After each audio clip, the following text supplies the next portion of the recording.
नमस्कार दोस्तों। मेरा नाम अमरजीत है और आज मैं आपको सुनाने जा रहा हूँ उस मराठा सिने की सच्ची कहानी जिसे इतिहास ने छावा कहा, जो छत्रपति शिवाजी महाराज का पुत्र था पर किसी से कम नहीं था। आज की कहानी है छावा फिल्म की, यानी छत्रपति शिवाजी महाराज की जीवन गाथा का पहला चरण।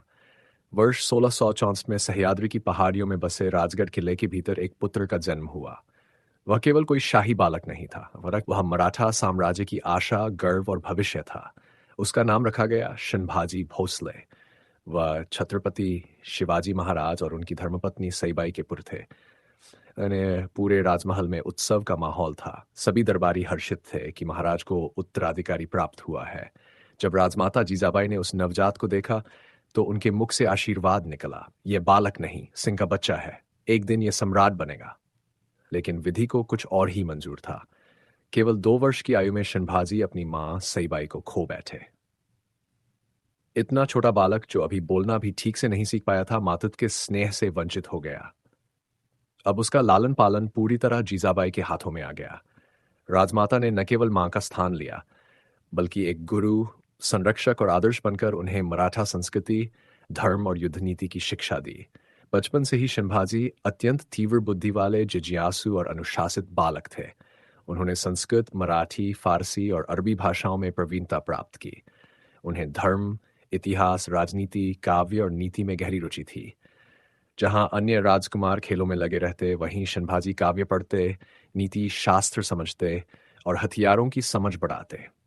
केवल 14 वर्ष की उम्र में उन्होंने बुधभूषण नामक नीति ग्रंथ की रचना की, जो उनके विद्वान होने का प्रमाण था। वे कहते थे, एक राजा को तलवार के साथ साथ कलम का भी इस्तेमाल आना चाहिए। जो सोचता नहीं, वह शासन नहीं कर सकता।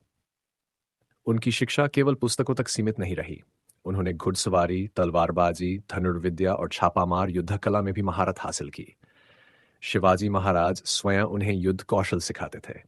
वे बार बार कहते, शिवाजी केवल मेरा पुत्र नहीं, वह स्वराज्य की रीढ़ है। परंतु जैसे जैसे वह बड़े होते गए, दरबार में विरोधी भी उभरने लगे। कुछ दरबारी उन्हें अनुशासनहीन, भावुक और अत्यधिक कवि प्रवृत्ति का बताने लगे।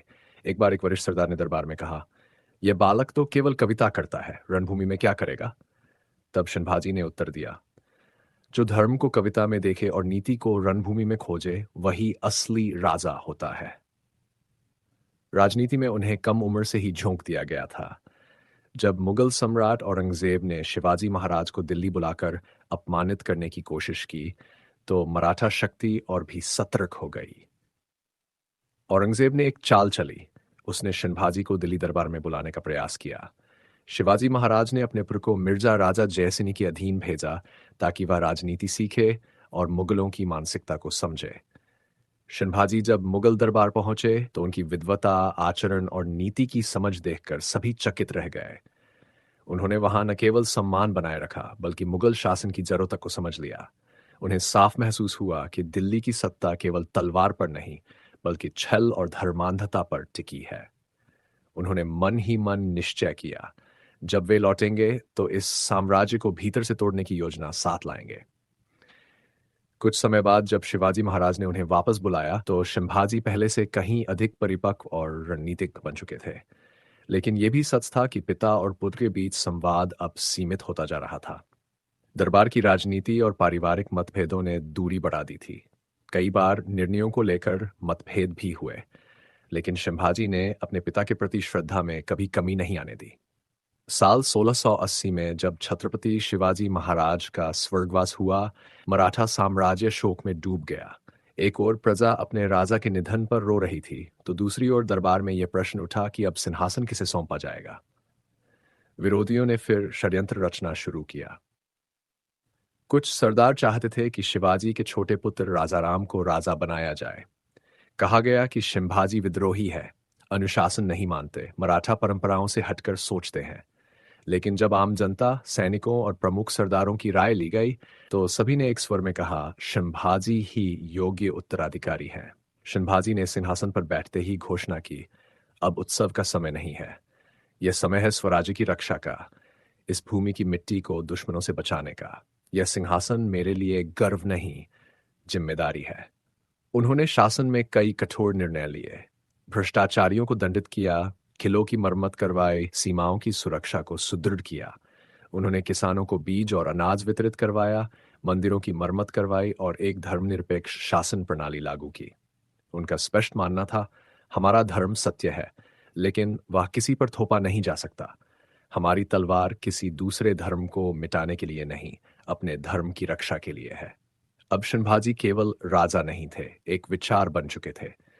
ऐसा विचार जो अपने राज्य की संस्कृति, आत्मसम्मान और स्वतंत्रता को सर्वोपरि मानता था। उनका यह पहला चरण उनके जीवन की सबसे मजबूत नींव बन गया, जिसमें उन्होंने जान, युद्ध, राजनीति और शासन चारों क्षेत्रों में महारत प्राप्त की। लेकिन यह तो केवल शुरुआत थी। असली परीक्षा अब आने वाली थी। दिल्ली की सत्ता एक बार फिर दक्षिण की ओर युद्ध के लिए अग्रसर हो रही थी। औरंगजेब स्वयं दक्षिण की ओर कूच करने वाला था।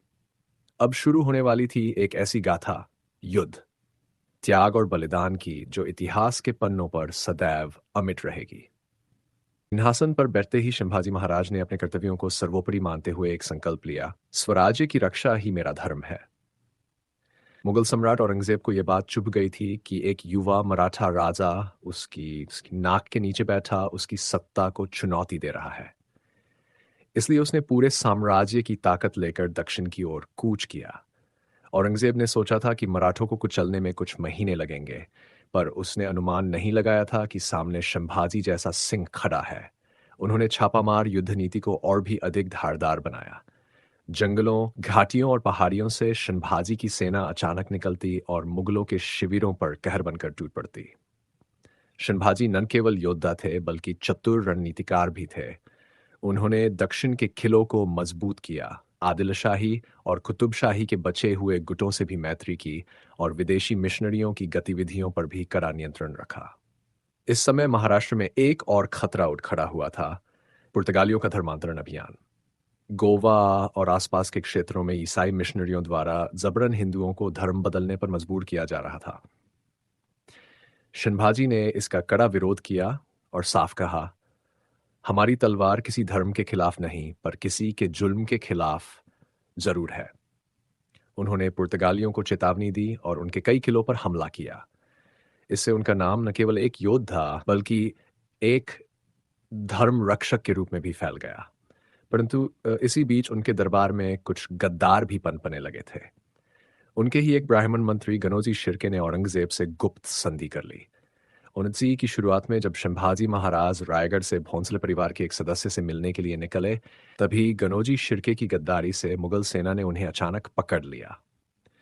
यह घटना मराठा इतिहास की सबसे दुखद घड़ी थी। औरंगजेब के सामने जब संभाजी को लाया गया तो उस सम्राट ने उनसे केवल दो बातें मांगी। पहली, इस्लाम कबूल कर लो। दूसरी, मराठा सेना का नेतृत्व छोड़ दो। परंतु संभाजी ने जो उत्तर दिया वह युगों युगों तक इतिहास के पन्नों में अमर रहेगा। उन्होंने कहा, मैं शिवाजी का पुत्र हूं और हिंदवी स्वराज्य का राजा। मैं धर्म नहीं बदलूंगा और मराठों की आत्मा कभी झुक नहीं सकती। औरंगजेब ने उन्हें यातनाओं से तोड़ने की कोशिश की। 11 दिनों तक संभाजी को अपमानित किया गया, शरीर को चीर दिया गया, लेकिन उनके होंठों से एक भी क्षमा की याचना नहीं निकली। उन्होंने अंत तक मराठा गौरव, हिंदू धर्म और स्वतंत्रता की भावना को जीवित रखा। आखिरकार औरंगजेब ने माई मार्च 1689 को संभाजी महाराज की क्रूरतापूर्वक हत्या कर दी। लेकिन औरंगजेब को यह नहीं पता था कि जिस राजा की हत्या वह कर रहा है, उसका बलिदान हजारों युवाओं को क्रांति की चिंगारी देगा।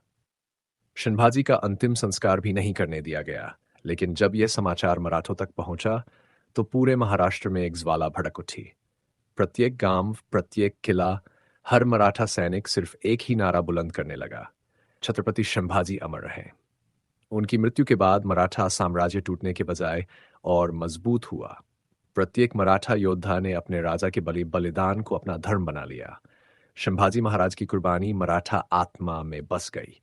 संभाजी केवल एक योद्धा नहीं थे, वे एक विचार थे, एक चेतना थे जो जो आज भी हर भारतवासी के दिल में धड़कती है।